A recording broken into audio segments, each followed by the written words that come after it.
In this presentation, I will be talking about the right-handed football throw. This will generally include the general description of the movement of the glenohumeral joint or the shoulder and the elbow joint and how they move to create the right-handed throw. I will then move on to talk about the more detailed description, which includes the muscles that cause how the joints create the throw and the type of direction that it's moving in. This will include more specifics of how the muscles cause these actions. There will be practice cues that need to be practiced, and I'll state those later in the presentation. This will just have a brief and understanding of the motion of the throw.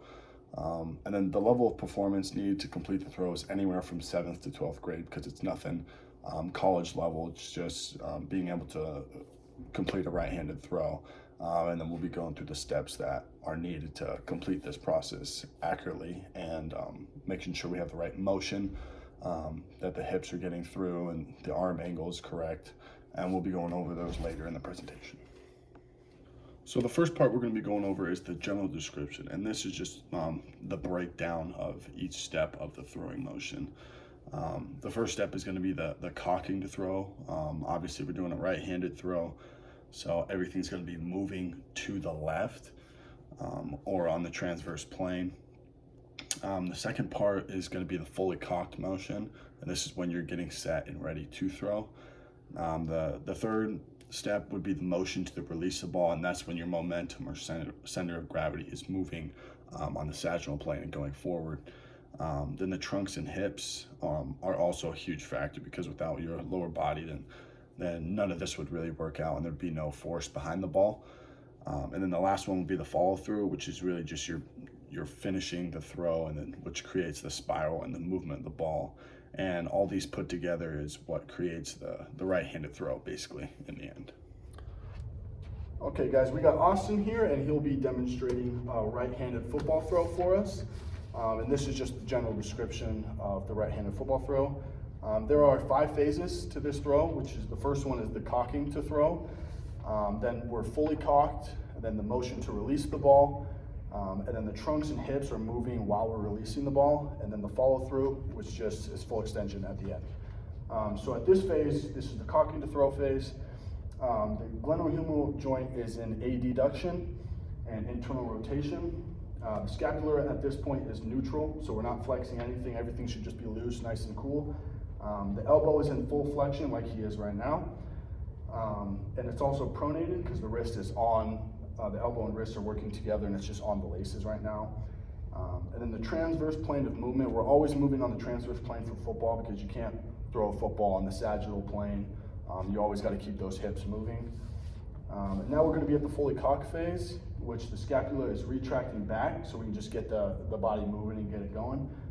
At this point, the glenohumeral joint is abducting, just like that. And then we're going to externally rotate the shoulder. Perfect. And then we're going to be at 90 degrees of flexion for the elbow, just like he is there. So we'll just go back to normal again. So we're going to abduct the shoulder. Then we're going to go externally rotation. And then we're going to go 90 degrees of flexion, which is what he's at right now. And then you see how his wrist is just facing forward? We want it to be facing posteriorly, just so we get some more power behind it. And then the motion to release the ball. At this point, everything should be just neutral, and the weight is going to be more in your back foot or your anterior foot, and everything should be moving posteriorly, because obviously you want more power going forward. So the scapular is protracting just like he was before, and it was just going forward. At this point, the glenohumeral joint is horizontally flexing, just like that. And then the elbow is at full extension at this point. But at this point, we're moving on the transverse plane, and his back foot should be pulling forward and rotating on this transverse plane. And he's going to pull it forward, and he's going to go into plantar flexion, and then his go back to normal. And then at this point, this front foot should be dorsiflexing, and then plantar flexing that back foot when he comes through. And then the wrist is going to be in flexion. And the center of gravity from anteriorly is going to move posteriorly. So we're going to break this down a little bit. So go back to normal. So he's abducting, externally rotating, the wrist is pronating back, or the elbow is pronating backwards, and then the wrist should be facing backwards posteriorly, and then anterior weight in the back foot. And then he's going to pull this back foot forward and extend the arm in full extension of the wrist and elbow. And then this is the follow-through phase, which is the last phase, which I said the glenohumeral joint is horizontally adducting, and flexing. So go back to normal. So at this point, abducting, externally rotating, wrist back, then anterior weight in the back, and then he follows through, full extension, adducting, pull that back foot through, and plantar flexion. And at this point, all the center of gravity, once the ball is released is anteriorly. And that's the general description. This next part is going to be going over the detailed description, so basically how the muscles are moving and creating the motion to release the ball. And it's going to contain two joints that we're going to be going over, which is the glenohumeral joint, the shoulder, and then the elbow joint.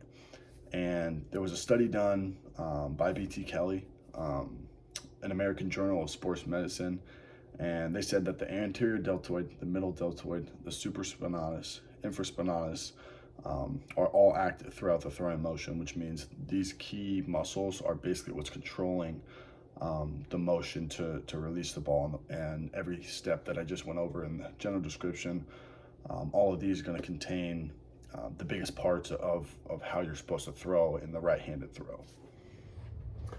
Okay, in this part of the presentation, we're just going to talk about the detailed description.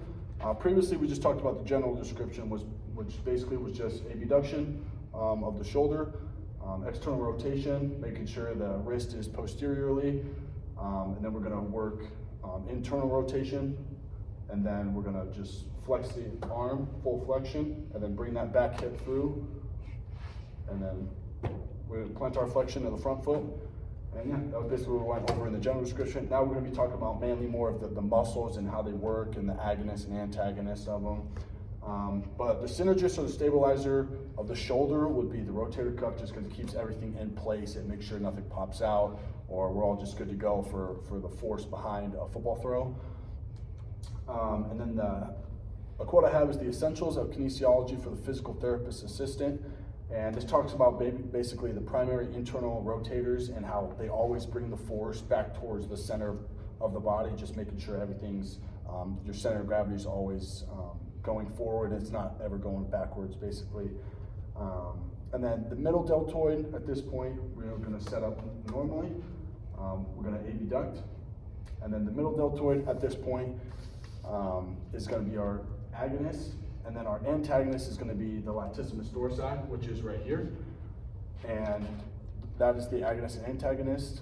And then the latissimus dorsi, as we said earlier, is the thing that's moving everything forward. And the external rotation phase, at this point, we're just going to externally rotate. And this is the cocking phase, like I talked about earlier.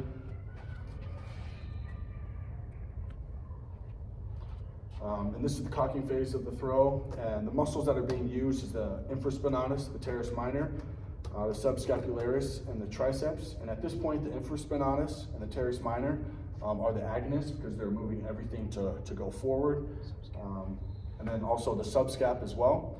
And the antagonist at this point would be the triceps or and the subscap.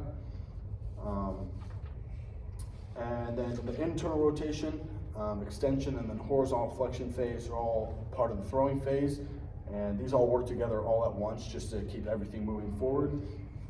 And at this point, the subscap, the pec major, and the anterior deltoid, and triceps, and infraspinatus, and teres minor, they're all being worked. And then the internal rotation phase, so we'll go back to abduction, and then we're going to internally rotate when we go and throw. This is the agonist and the subscap for this part of it. And antagonists during internal rotation would be the infraspinatus and teres minor, which would be located all back in here. And then elbow extension, at this point, we're just gonna go elbow extension, yep. And then the agonist would be the triceps, because we're working everything forward, and the antagonist would be the biceps, because it's working against it. And then a horizontal flexion, which is the full throw at the end of it. So just finish the throw and then hold it there. And then the agonist would be the deltoid, and the antagonist during this part would be the latissimus dorsi. And then the lever that we're talking about today would be the elbow and then also the shoulder. They're both third-class levers because the fulcrum, which is the lever itself, would be when the biceps are contracting. And then the bicep is the effort pulling the forearm upwards. And then the load would be the football, the forearm, and also the hand being lifted, which makes the elbow being a third-class lever. And then during this motion, at the end, the motion to release the ball, we're gonna go back to it. The pronating is the pronator quadratus and the pronator teres, which creates extension in the triceps as well. And then basically that would be it for the detailed description. So we're just gonna run back through it one more time. So abduction, middle deltoid, external rotation, right there, bunny. We're gonna have the latissimus dorsi, subscap and supraspinatus.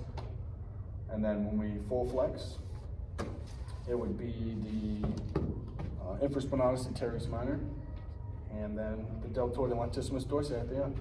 And that's it.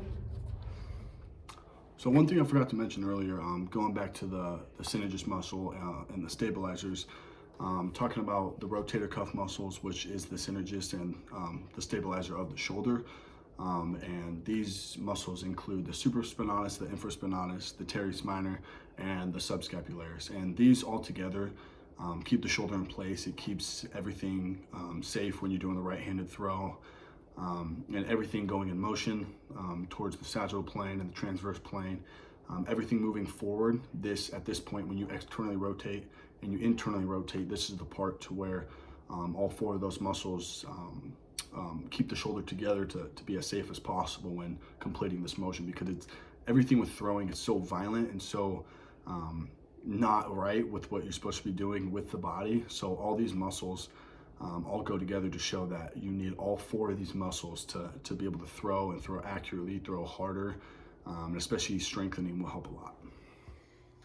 Talking about the practice cues skills assessment, it's basically just a rubric for middle school and then high school athletes, mainly football players because it's the right-handed football throw. There will just be basically 5 steps, 5 criteria that the athletes will have to perform. It's going to be on a 1, 2, 3 scale, whether they are competent in being able to sort of throw it, not really get the whole aspect of how to throw it. The second would be the proficient side of it. They get it, but there's just a few errors that are in the throwing motion. And then exceeding, which is basically the 3 is the highest because they are able to grasp the understanding. The spiral, it's a good throw. Accuracy is there, everything's there. And then the 5 criteria we'll be judging on, or I will be assessing on, is the arm position, whether the correct arm slot is being used to throw the football. The second will be athletic throwing position, which is obviously you're not going to be standing straight up with legs together. You're going to be in a bent position, athletic position. The shoulders will be up and ready, and the legs are in a stance that you're able to have some power behind the ball. The third criteria will be the angle of the throw. So obviously you have to have the correct accuracy, and it's not going to be just a little lob or anything like that. It's going to be some power behind it. The right spile for a right-handed throw, so it should be rotating to the right. And the shoulders and the ball release will be all at the same angle, or else the accuracy won't be there. The fourth criteria will be the spiral of the ball. So obviously, like I said earlier, the spiral will have to be in a moving rotation to the right as a right-handed thrower. And when releasing it, you can't release it up, or else it'll be over the person you're throwing to, or at a down angle, which will be into the ground. It has to be your front side is up, which is you're throwing up opposite shoulder of your throwing arm. And then last criteria that will be assessed is the leading hand motion, which the correct use of the lead arm which is, like I said earlier, is the front shoulder, and then you're just tucking basically to be able to get that accuracy and the power behind the ball, which basically guides the last step of the general description I went over earlier, which is just the follow through. And if everything goes step by step of what you're doing, you should be able to complete an accurate throw. Another good source that I found was a recent study done about shoulder injuries to quarterbacks in the National Football League. And it was a study done by B.T. Kelly, Ronnie P. Barnes, and John W. Powell. And this basically was a study that took 1,500 quarterbacks that either are in the National Football League or played in the National Football League. And it showed that about 15% of all shoulder injuries were like shoulder related or glenohumeral joint related. And this was because of, and it was about 77% of all these shoulder injuries had to do with pass plays. And it was either them getting hit or it was them in the throwing motion itself. And this was due to contusions or improper throwing motion, or the muscles, the rotator cuff muscles around the shoulders or in the shoulder just wasn't strong enough. So going back to the specificity of training, strengthening the supraspinatus, the infraspinatus, the deltoids, the teres minor, the subscap, all the deltoids. Strengthening these is probably the biggest thing for quarterbacks because there's so much force. I mean, it's not a very heavy ball, but when you externally rotate that far, you're using muscles that are not normal to your body and are not used to being pushed to the balance they are. And when you look at this type of training, strengthening all the deltoids, doing lateral raises, doing horizontal raises with just 10 pounds but reps, and all the shoulder muscles doing dumbbell incline, doing dumbbell shoulder press, and then even the lats. The lats play a big factor in trying to strengthen the muscles and the lats themselves. Pull-ups, pull-downs, when you just eccentrically go down. And this is a big part, because if you're not strengthening these muscles the way you should be, then you're going to get hurt like 15% of 1,500 quarterbacks in the National Football League did. And this is why this study was done, to say that, okay, you can't just go out there and throw the football and think you'll be fine doing it over and over and over again as a quarterback like you do every day. You have to strengthen these muscles to become stronger, to become better and more accurate when you're throwing.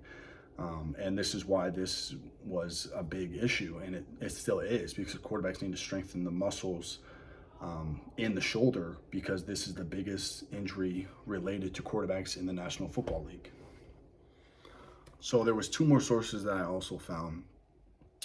One done by B.T. Kelly again, who is honestly a big factor in the football world and the biomechanics and the kinematics of how to throw a football and how to be safe when doing it. So, and what B.T. Kelly said was that there's really no indication of the rotator cuff muscles being a huge factor in how much they're being used, but for some reason there's still a lot of injury with these rotator cuff muscles, which is why earlier I said you need to strengthen these muscles.